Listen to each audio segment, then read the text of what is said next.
Amados hermanos, un placer, un gusto nuevamente poder saludarlos y poder estar aquí este domingo importantísimo para todos los creyentes. Sin duda, el poder compartir la palabra con todos aquellos que han sido lavados y limpiados con la sangre de Cristo es un gran privilegio, es un gran gozo también, y al mismo tiempo pone sobre nuestros hombros, en este caso sobre un servidor, una responsabilidad muy grande. Así es que no hay mayor gozo que tener esta oportunidad y este tiempo de estar juntos.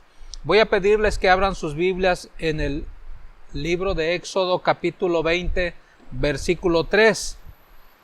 Éxodo 23, este es el el pasaje más pequeño que podemos, uno de los más pequeños que podemos encontrar en la Biblia, pero que de veras nos dice muchísimo. Éxodo 23.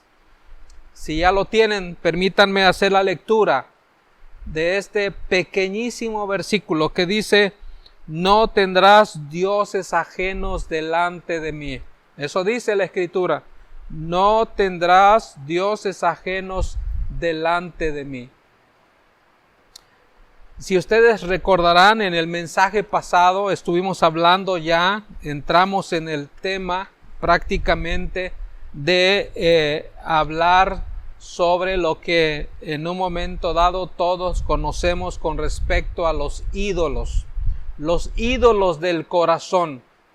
Eso, el mensaje pasado tenía que ver justamente con eso, de los ídolos. Vamos a seguir hablando más, pero en este momento yo quiero, no sé si llamarle a hacer una pausa o algo por el estilo sobre lo que veremos el próximo domingo, pero en este momento yo quiero dejar claro, lo más claro posible y hasta donde el Espíritu Santo y Dios me lo conceda y me lo permita, poder de esta manera compartir con ustedes lo que en un momento dado podría ser llamado un mensaje cristocéntrico. De hecho, este es el título del mensaje. Pero antes de entrar de lleno en ello, déjenme compartir con ustedes esta anécdota de San Francisco de Asís, que entró una vez en los claustros de su monasterio y, poniendo una mano sobre el hombro de uno de esos personajes llamados monjes que estaban allí, le dijo: hermano, vamos a la aldea que está aquí cerca a predicar. Así que ellos salieron y el padre venerable y el joven aprendiz, dicho de esta manera, mientras caminaban, conversaron. Durante todo el camino, el tiempo que estuvieron caminando, yendo rumbo a esa aldea y a ese lugar, conversaron, platicaron. Entonces, cuando el viaje hubo concluido, aquel discípulo joven le preguntó: Padre, ¿cuándo es que comenzaremos a predicar? A lo que el hombre venerable Francisco de Asís contestó y dijo: mi hijo, hemos estado predicando. Predicábamos, dijo él, mientras caminábamos. Hemos sido vistos y nos han observado muchas personas. Entonces, nuestra conducta ha sido observada durante este tiempo que hemos estado caminando tú y yo. De modo que, de esa manera, hemos predicado un sermón matutino.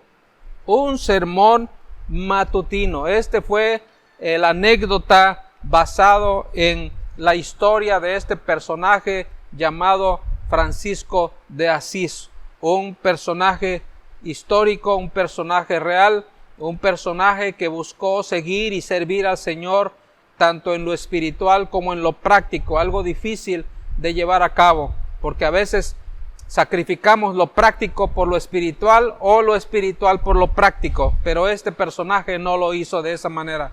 Él predicó un sermón, él sabía que su vida misma, la manera en que él se conducía ante las demás personas, simple y sencillamente estaba predicando un sermón cristocéntrico. Bueno, algo parecido a eso probablemente es lo que veremos en este momento y en lo cual quiero que vayamos y compartamos y veamos precisamente lo que esto significa.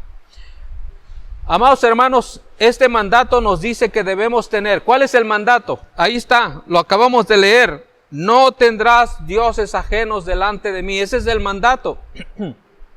Entonces, este mandato nos dice que debemos tener a Dios primero en nuestras vidas, pero nos condena a todos por igual. Es decir, nos dice que debemos de tener a Dios en primer lugar en nuestras vidas, pero por el otro lado nos está condenando a todos. Y esto realmente es cierto y es serio.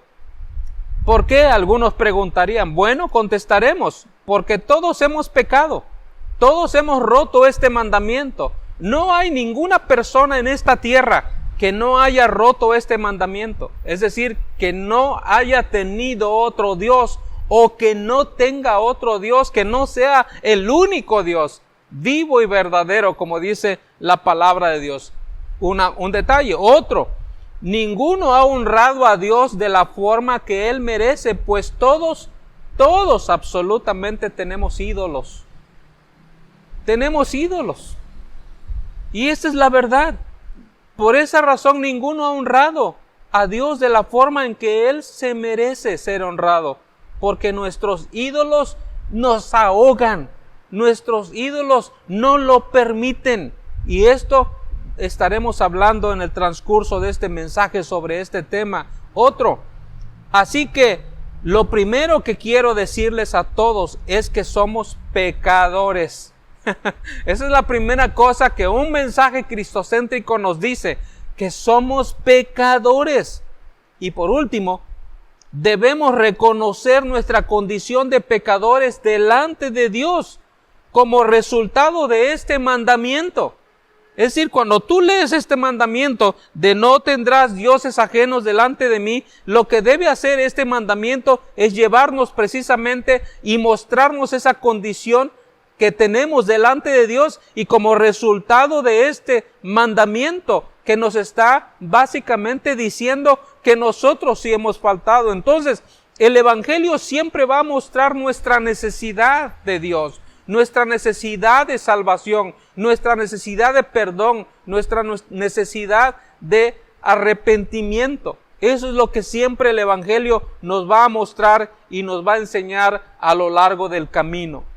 La segunda cosa que quiero compartir con ustedes, hablando de un sermón cristocéntrico, es que también este mandamiento nos enseña que deberíamos arrepentirnos delante de Dios por este pecado. ¿Por qué? Porque la verdad es que sin arrepentimiento tampoco hay evangelio. Si no hay arrepentimiento en nuestro corazón, no hay evangelio. Y aquí entramos en un terreno bastante difícil para muchos de nosotros, en verdad.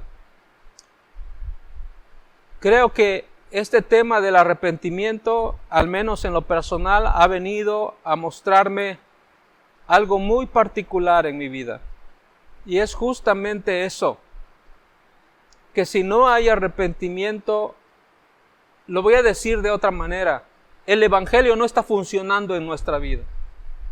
Si tú no estás viviendo y no estás teniendo esa vida común, vamos a llamarlo así, una vida cristiana común, y que el arrepentimiento es fundamental en tu vida cristiana, entonces el evangelio no está funcionando en tu vida. Entonces, cuando pensamos de esta manera, pues podemos decir, pues claro, todos somos pecadores. Así lo dice la Biblia, que no hay justo ni aun uno, no hay quien haga lo bueno, no hay ni siquiera uno. Todos absolutamente hemos pecado, dice la palabra de Dios. Pero déjame decir una cosa, que tengo muy buenas noticias, y es que los primeros 2 versículos antes de este versículo 3 nos dicen lo siguiente, escúchenlo.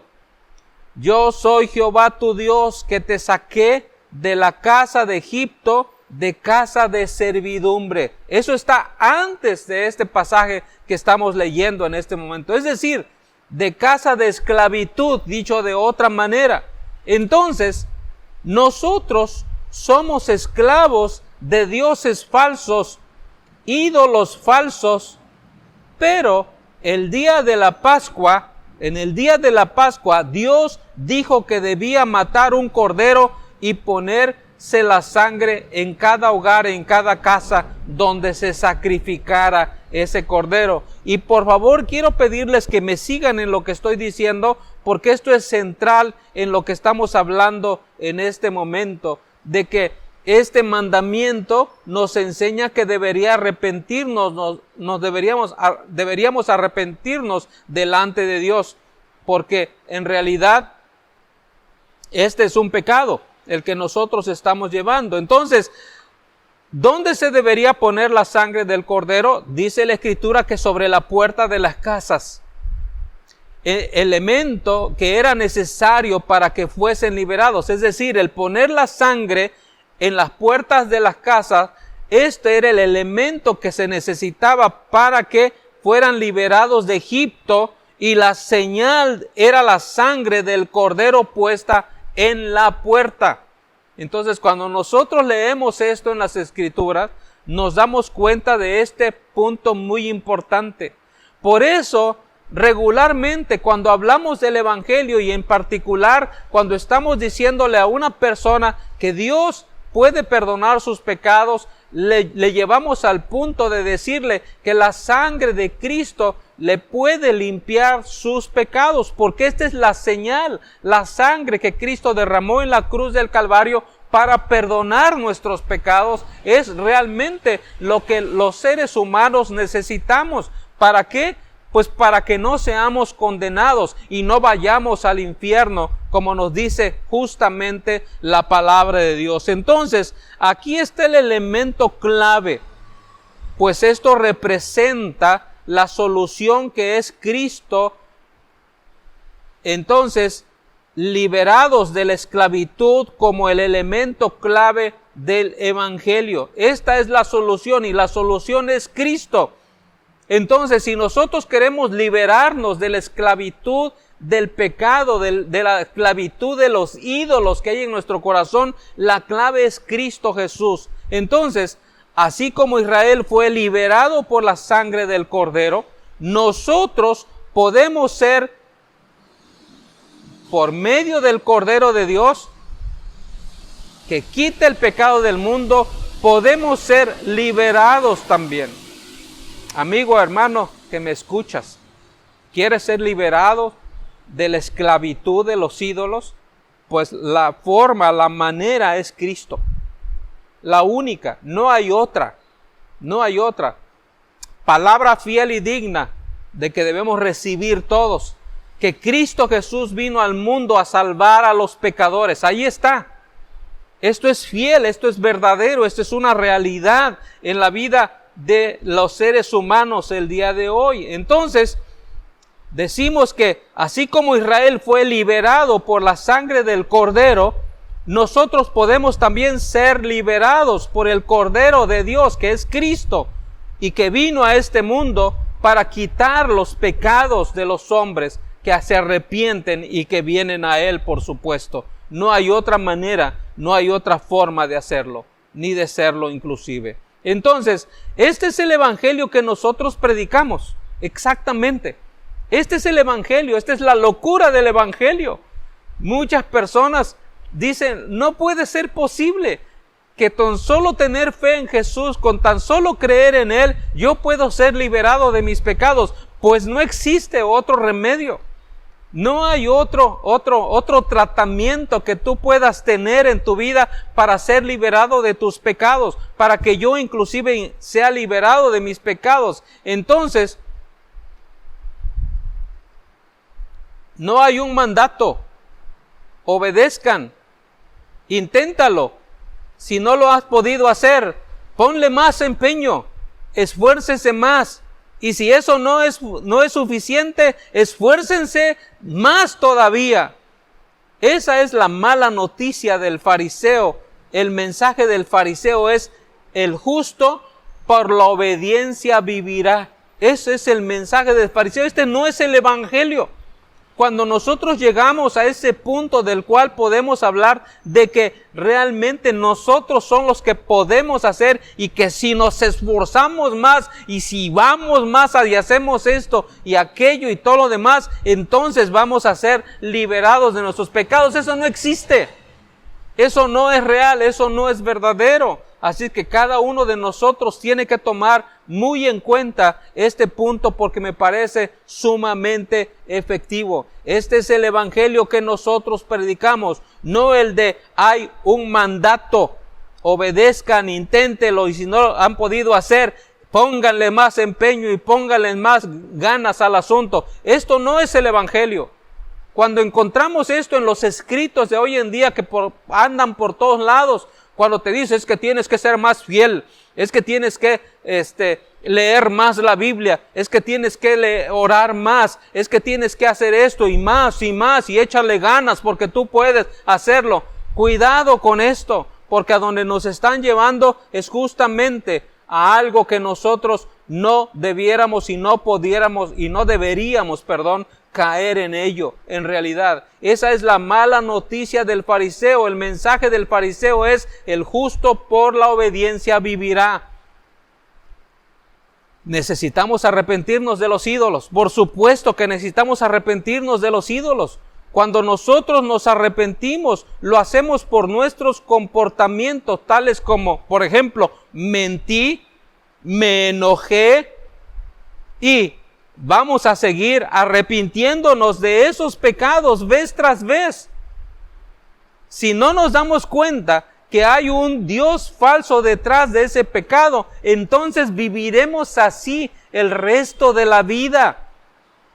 Porque uno de los terribles maldades del ídolo es que nos esclaviza. Y cuando eso sucede, nos impulsamos a hacer ese pecado vez tras vez. Mentimos, hacemos esto otra vez, decimos no, y cuando es sí, y decimos sí cuando es no.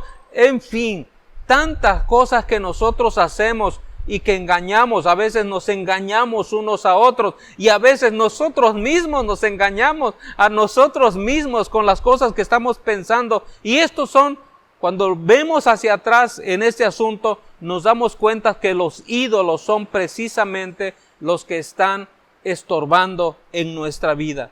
Entonces, este no es el Evangelio, por supuesto. Entonces, todo pecado es el resultado de la idolatría de una forma u otra. Escuchen esto porque es importante. Todo pecado es el resultado de la idolatría de una u otra forma. ¿Qué les parece eso realmente? Veámoslo rápidamente. Adán y Eva pecaron. ¿Por qué? ¿Por qué creen ustedes que Adán y Eva pecaron? Porque querían ser como Dios. Así de simple. Querían ser como Dios.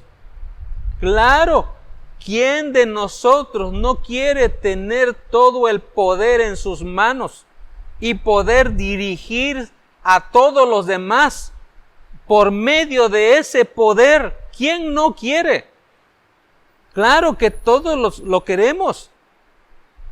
Y los que de alguna manera, por alguna razón tenemos ese poder, que podría ser, por ejemplo, un padre en su casa como cabeza del hogar, al cual Dios ha puesto como cabeza del hogar. Y escuchemos esto porque es importante. Yo sé que hoy en día hay mucho que hablar y mucho que decir sobre igualdad de género. Bueno, en la Biblia Dios dice: lo siento, pero en un hogar no pueden haber dos iguales, no pueden haber dos capitanes, como no lo hay en un barco y como no lo hay en ninguna empresa. Por ejemplo, no pueden haber 2, 3 gerentes, a no ser que sean en diferentes áreas. Bueno, pues es posible, pero en una empresa, el CEO es el único, es decir, es el que tiene todo el mando sobre sus hombros, precisamente para guiar, para dirigir esa empresa. Entonces, no podemos nosotros decir que en un momento dado, en ningún momento tenemos el poder. Claro que sí, la mamá tiene la facultad y tiene el poder sobre sus hijos. El papá tiene el poder sobre la mamá y sobre los hijos. Así también la mamá tiene el poder sobre los hijos, no sobre el papá, porque el papá está en un nivel un poquito más alto, aunque eso no quiere decir que de alguna manera no sean uno. Como dice la Escritura, caminen como uno y mantengan esa facultad de poder entre los dos. Claro, siendo responsable delante de Dios el hombre, No la mujer, sino el hombre es responsable delante de Dios. Entonces, cuando hablamos de ese poder, yo creo que todos nosotros queremos tenerlo. Y esto lo quiso tener Adán y Eva. Y quiero ir un poquito más allá hablando de este poder. En la vida, cómo se mira este poder en la vida de nuestro Señor Jesucristo.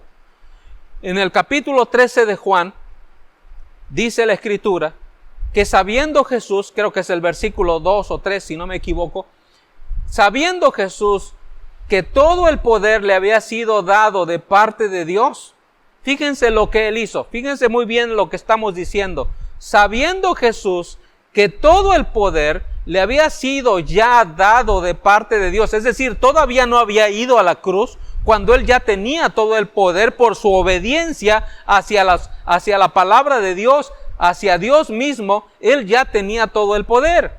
Y Él pudo haber hecho todo lo que quería. De hecho, desde antemano, uno de los discípulos dice, ¿y qué, Jesús, no vas a defenderte? Y dijo, claro que podía hacerlo. Podía pedir una legión de ángeles que viniera en este momento y me ayudaran. Claro que podría hacerlo. Y podía hacerlo, de veras podía hacerlo. Pero, ¿qué es lo que hace Jesús cuando sabe que tiene todo el poder? Se quita su manto, se pone el mandil, agarra una palangana, un recipiente con agua y se arrodilla y comienza a lavar los pies de sus discípulos. ¿Qué hizo Jesús con su poder? Lo usó para servir, no para ser servido. Porque esa es la enseñanza de Jesús. Yo no vine para ser servido, yo vine para servir. Porque esta es la verdad del Evangelio en realidad. Todo pecado entonces es el resultado de la idolatría de una forma u otra. Cuando yo tengo el poder y yo lo uso para mí y hago el uso indebido, es porque yo me he convertido en un ídolo. Y este es el verdadero problema. Jesús dijo, no, yo no vine para esto. Yo vine para servir y no para ser servido. Ahora bien, ¿qué pasa si nos arrepentimos de nuestras acciones y no nos damos cuenta que hay algo más en el fondo? Pues simple y sencillamente podría haber dioses gobernando nuestra vida. Yo quiero llamar entonces esta mañana a que todos reflexionemos sobre este tema, amados hermanos. Por favor, toma tiempo para pensar en esos ídolos que en un momento dado están gobernando tu vida. ¿Qué ídolo está gobernando tu vida? Y podríamos enumerarlo. Pues uno que hoy en día puede estar gobernando nuestras vidas es el ídolo del celular. Eso puede estar gobernando nuestras vidas. Muchos ya no pueden vivir sin eso. En verdad. Ya no pueden vivir sin eso. Cuando por alguna razón a alguien se le olvida su celular en su casa, es como si un brazo, una mano, el cerebro, el corazón, el hígado, el riñón, lo que sea, se le haya quedado allá en casa. Y no está cómodo si no regresa y busca y se lleva su celular y ya se siente completo. Cuidado, eso puede ser un ídolo. Y de eso podríamos hablar muchas cosas más en nuestra vida. La comida misma puede ser un ídolo, ¿ok? La comida puede ser un ídolo que esté estorbando en tu vida. Podría ser un hijo inclusive o una hija. Podría ser tu esposa o podría ser tu esposo o podría ser el dinero o podría ser tantas cosas que podrían ser nuestro ídolo el día de hoy. Creo, hermanos, amados hermanos, que tenemos que revisar este tema. Dentro de 8 días estaremos hablando de ídolos específicamente hablando. Hoy quise traer este mensaje de lo que significa el evangelio cristocéntrico. El evangelio cristocéntrico significa simple y sencillamente que el evangelio es el que gobierna nuestra vida. No es el yo, no soy yo, no es échale más ganas, no es túndele más, no es pégale más duro, no es ser más inteligente, no, es el evangelio lo que va guiando nuestra vida. Y cuando nos referimos al evangelio, nos referimos al mismo Cristo quien vino a este mundo, porque Él es el Evangelio. Son las buenas noticias. Cristo es la buena noticia y eso está para ti y para mí. Que el Señor nos ayude pues a vivir de esa manera. Incline su rostro ahí donde usted se encuentra y oremos a Dios. Padre, gracias por mostrarnos en este momento que tú debes ser única y exclusivamente nuestro Dios y ningún otro Dios debe estar gobernando nuestra vida. Si esto está ocurriendo en este momento en tu iglesia, Maranata, si eso está ocurriendo en este momento en tu iglesia en el mundo, oh Señor, que despertemos a eso y que dejemos a un lado ese ídolo, esos ídolos, y por favor vengamos a ti y que seas tú y que sea tu evangelio lo que verdaderamente nos esté preocupando y por lo cual estemos mucho más comprometidos contigo por ello. Ayúdanos, Padre, a que caminemos de esta manera, de esta forma, a que ese pasaje de no tendrás dioses ajenos delante de mí sea una realidad en la vida de cada uno de nosotros. Oh Señor, ayúdanos y guíanos, porque el día que caminemos de esta manera estaremos viviendo un evangelio cristocéntrico, estaremos escuchando mensajes cristocéntricos, donde tú eres el Señor, donde tú eres el Rey, donde tú eres el que domina, el que tiene la primacía en todo momento y en todo tiempo en nuestras vidas. Te lo ruego pues y te lo pido en el nombre de nuestro Señor y Salvador Jesucristo. Amén. Amén.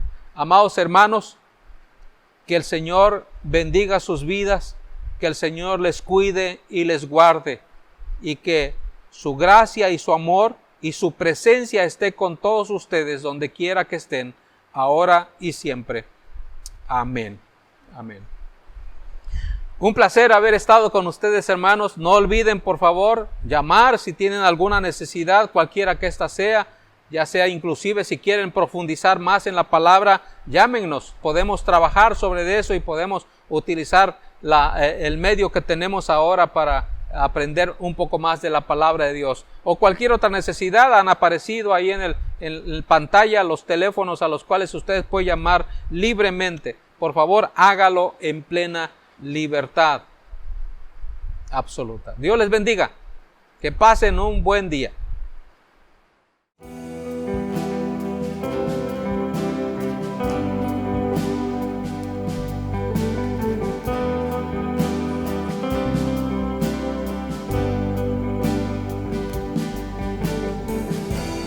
Nuestros corazones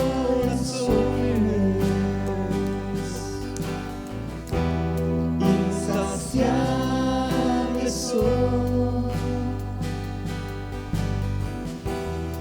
hasta que conocen a su Salvador.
esperanza fiel. En su amor